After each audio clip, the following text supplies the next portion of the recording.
Hi hello welcome to పురా local. నేను మీ మధుకర్ రెడ్డి. రాజకీయాల్లో పార్టీ మారడము, పార్టీల్లో చేరడము, ఒక పార్టీ నుంచి ఇంకో పార్టీకి నాయకులు వరుస వెళ్ళడము సాధారణం. అయితే ప్రస్తుతం తెలంగాణ రాష్ట్రంలో ఒక పార్టీ మారాలంటే ఒక నాయకుని చుట్టూ తిరుగుతున్న రాజకీయాలు ఎలా ఉన్నాయి, ఇవన్నీ కూడా చూస్తే జగిత్యాలకు సంబంధించి మాజీ మంత్రి, కాంగ్రెస్ సీనియర్ నేత ఒకప్పుడు, ఇప్పుడు కాంగ్రెస్ పార్టీని వదిలి ఉన్న జీవన్ రెడ్డి గారితో మనం ఉన్నాం. వీరి ప్రయాణం, రాజకీయ ప్రయాణం కూడా, వీరి ప్రస్తావన అంతా కూడా తెలంగాణ ప్రజలకు తెలిసినప్పటికీ ప్రస్తుతం రాజకీయ హాట్ టాపిక్ గా మారింది. వారితో మాట్లాడదాం. రెండు పార్టీల ఆహ్వానం మేరకు ఇటు బీఆర్ఎస్ కానీ అటు బీజేపీ కానీ, ఈ రెండు పార్టీలు కూడా కాంగ్రెస్ వదిలిన తర్వాత ఆహ్వానం పంపినప్పటికీ ఎటువైపు వెళ్ళనున్నారు. ఈ రోజు ప్రధానంగా బీఆర్ఎస్ పార్టీకి సంబంధించిన వర్కింగ్ ప్రెసిడెంట్ కేటీఆర్ వస్తున్న నేపథ్యంలో ఒక ప్రాధాన్యత చోటు చేసుకుంది. దీంతో మాట్లాడదాం. సార్ చెప్పండి, ప్రధానంగా మీరు కాంగ్రెస్ పార్టీలో దాదాపు 4 దశాబ్దాలు, అంటే 40 సంవత్సరాలు, మీ జీవితం మొత్తం కూడా ప్రయాణం కాంగ్రెస్ లో సాగింది.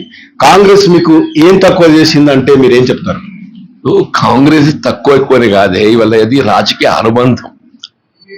రాజకీయ అనుబంధం అంటే నేను ఒక సాధారణ కాంగ్రెస్ కార్యకర్త పార్టీలో చేరి ఆనాటి నుండి 4 దశాబ్దాలు పైగా ఏదైతుందో పార్టీ నిర్మాణం కృషి చేయడం, ఇవాళ కేవలం జగిత్యాల ప్రాంతానికి పరిమితమని కాకుండా యావత్ తెలంగాణ రాష్ట్రంలో వీళ్ళ కాంగ్రెస్ జీవన్ రెడ్డి కాంగ్రెస్ అనే విధంగా కలిసి ప్రయాణం చేయడం జరిగింది.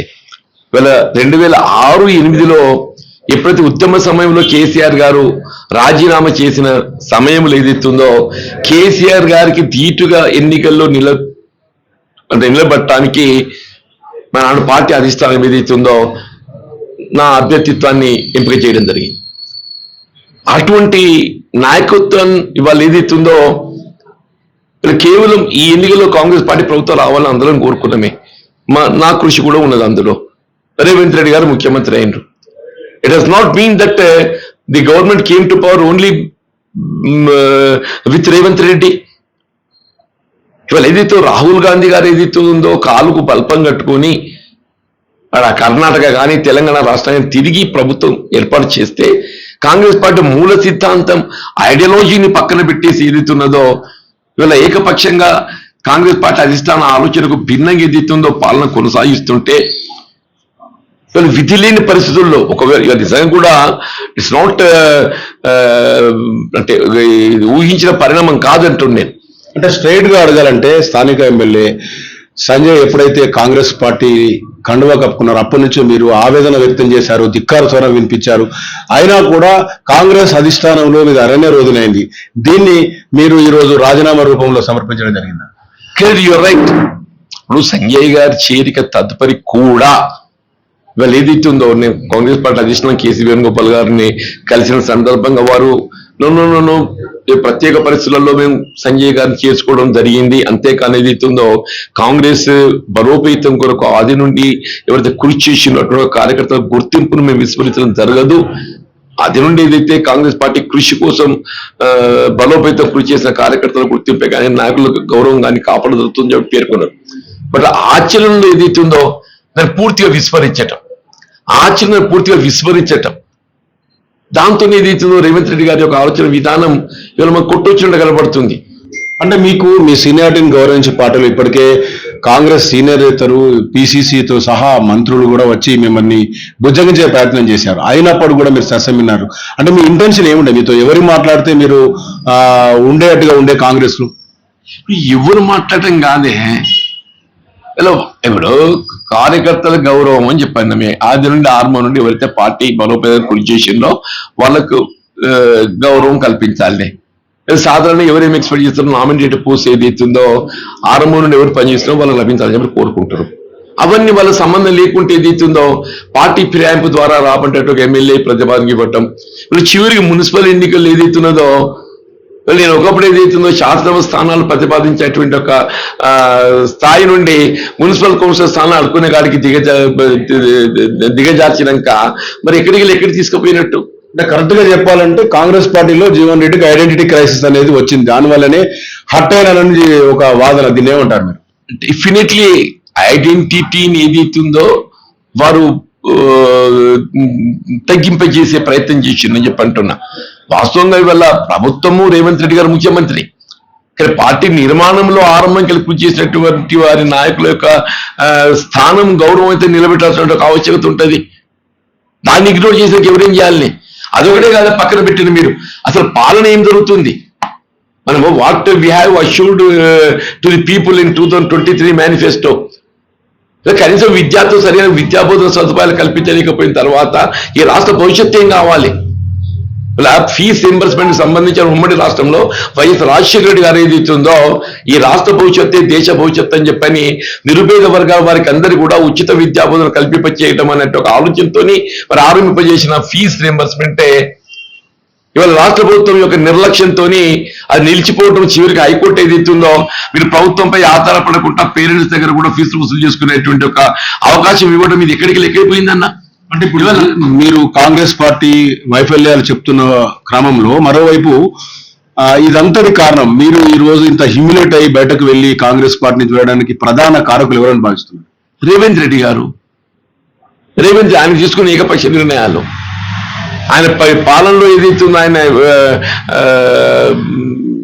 వైఫల్యాలు, ఆయన ఎంతవరకు ఎక్కడ దృష్టి కేంద్రీకరించాలో అక్కడ దృష్టి కేంద్రీకరించకుండా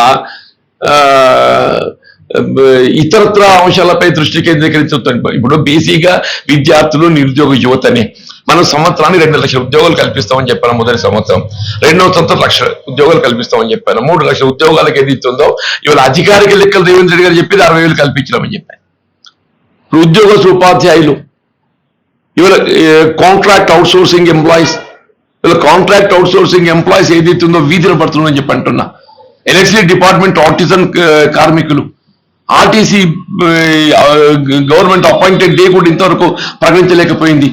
సింగరేణి కౌలరీ ఉద్యోగస్తులు ఏదైతున్నదో ఆనాడు తెలంగాణ రాష్ట్ర ఏర్పాటు ఉద్యమంలో మనకు ముందు నిలిచినటువంటి ఒక వారు ఏదైతుందో వారు కనీసం కంపల్సరీ అపాయింట్మెంట్ సంబంధించినటువంటి ఒక చర్యలు కూడా వెలికిపోతున్నాయి. ప్రభుత్వ వైఫల్యాలు పక్కన పెడితే ఈ రోజు మీకు బీఆర్ఎస్ పార్టీ నుంచి ఒక ఆహ్వానం వచ్చింది. ఈరోజు కేటీఆర్ మీ దగ్గరకు వస్తున్న సందర్భంలో ఎలాంటి చర్చలు జరుగుతున్నాయి? మీరు బీఆర్ఎస్ పార్టీలో చేరడానికి సంసిద్ధమైనట్టేనా? ఏ చర్చలు అనేది లేదు. ఒకటి కాంగ్రెస్ ఉన్న పరిస్థితుల్లో ఏదైతుందో ఈ రాష్ట్ర హితం కొరకు ఏదైతుందో మార్పు కావాలని కోరుకుంటున్న ప్రజలు. ఈ రాష్ట్ర హితం కొరకు, ప్రజాహితం కొరకు ఏదైతుందో వీళ్ళ రాష్ట్రంలో రేవంత్ రెడ్డి పాలన మార్పు కావాలి, రేవంత్ రెడ్డి గారు పోవాలి, రేవంత్ రెడ్డి గారు పోవాలంటే కేసీఆర్ గారు రావాలని ఒక భావన కనబడుతున్నది. రానున్న రోజుల్లో బీఆర్ఎస్ నేతగా మీరు ఈ కరీంనగర్ ఉమ్మడి జిల్లాకే కానివ్వండి, తెలంగాణ వ్యాప్తంగా కానివ్వండి, మీ స్వరం ఎలా ఉండబోతుంది చూద్దాం. లెటర్స్ ప్రజా సమస్యల పట్ల ఏదైతుందో పోరాటం చేయటం నాకు ఆది నుండి కూడా అలవాటేనే. నేను క్షేత్రంలో టీడీపీకి వ్యతిరేకంగా 10 ఏళ్ళు పనిచేసిన, ఆనాడు టీఆర్ఎస్కి వ్యతిరేకంగా కూడా 10 సంవత్సరాలు ఉద్యమించింది నేను. ఇవాళ కాంగ్రెస్ పార్టీ వైఫల్యాలకు వ్యతిరేకంగా మరి ఉద్యమించే ఒక సమయం ఆసన్నమవుతుంది.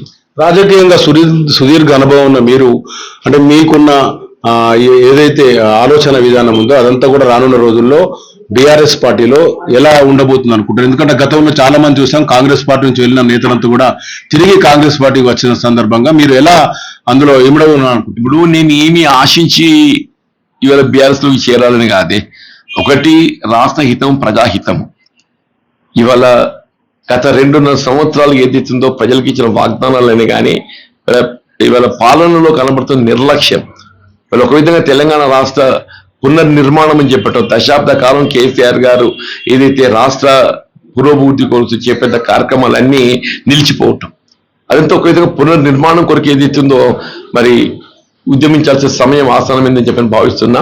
అందులో నేను ముఖ్యమంత్రి రేవంత్ రెడ్డి లక్ష్యంగా రానున్న రోజుల్లో జీవన్ రెడ్డి ముందుకు వెళ్ళనున్నారని అనుకోవచ్చా? 100% రేవంత్ లక్ష్యం అని కాదు, ఆయన పాలన లక్ష్యంగా, ఆయన రైతాంగానికి ఏదైతుందో రైతు భరోసా పంటకు 75,000, 2 పంటలు 15,000 ఇస్తా అని చెప్పిండే. ఇదో 2 పంటలకు ఏదైతుందో మధ్యలో ఇవ్వలేకపోయిండు. వీళ్ళు చివరికి ఇవాళ రబ్బీకి సంబంధించి కూడా ఆరంభంలో ఇవ్వాల్సిన ఒక పంట పెట్టుబడి సమకూర్పు ఏదైతుందో పంట చేతికొచ్చే సమయానికి 1 ఎకరానికి ఇచ్చిండు. రుణమాఫీ ఏదైతుందో 2 లక్షల రూపాయల వరకు చేస్తా అని చెప్పారంటే 2 లక్షల రూపాయల వరకు అయితే అందరు చేయాలి కదా. వీళ్ళకి కేవలం ఒక 60 to 70% చేయగలిగి రెస్ట్ ఆఫ్ 20-30% ఏదైతే చేయలేకపోయిందని చెప్పి అంటున్నా. వీళ్ళ రైతు కూలీలకు, భూమి లేని నిరుపేదలకు ఏదైతుందో నెలకు 1,000 రూపాయల వల్ల పారితోషికం ఇస్తా అని చెప్పినారే, సంవత్సరానికి 12,000 ఇస్తా అని చెప్పినారు. ఇంతవరకు దాని గురించి ఆలోచన లేదు.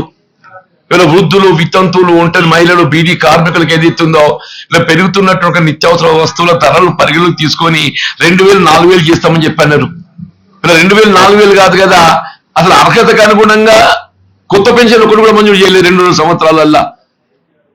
ఇలా మీరు ఫీజు రింబర్స్మెంట్ లేక విద్యార్థులు వాళ్ళ భావి జీవితం ఏదైతుందో గందరగోళం ఏర్పడుతుంది. నిరుద్యోగ యువత ఇవాళ వాళ్ళ భవిష్యత్తు అంధకారమైపోతుంది. ఉద్యోగస్తులు, ఉపాధ్యాయులు వాళ్ళు ఏదైతుందో రావాల్సినటువంటి ఒక హక్కులు పొందలేకపోతున్నారు. ఇన్ విచ్ సెక్షన్ మీరు తృప్తి చేస్తున్నారని చెప్పి అంటున్నాను. మొత్తానికైతే బీఆర్ఎస్ లో మరో ప్రయాణం చేయబోతున్నా, మీకు ఆల్ ది బెస్ట్ చెప్తున్నాను. ఇది మొత్తంగా రాజకీయ అనుభవం ఒకవైపు ఉన్నప్పుడు కూడా ప్రస్తుత రాజకీయ నేపథ్యంలో జగిత్యాల చుట్టూ తిరుగుతున్న రాజకీయాలను కూడా మరో కొత్త కోణాన్ని చూపెట్టే అవకాశం ఉందని కూడా తెలుసుకునే అవకాశం ఉంది. మొత్తంగా ఈ రోజు బీఆర్ఎస్ పార్టీకి వెళ్ళడం కోసం జీవన్ రెడ్డి వేస్తున్న అడుగులు ఎలాంటి రాజకీయం తెరలేపిందో వేచి చూడాల్సిందే. చూస్తూనే ఉండండి పూరా లోకల్ న్యూస్.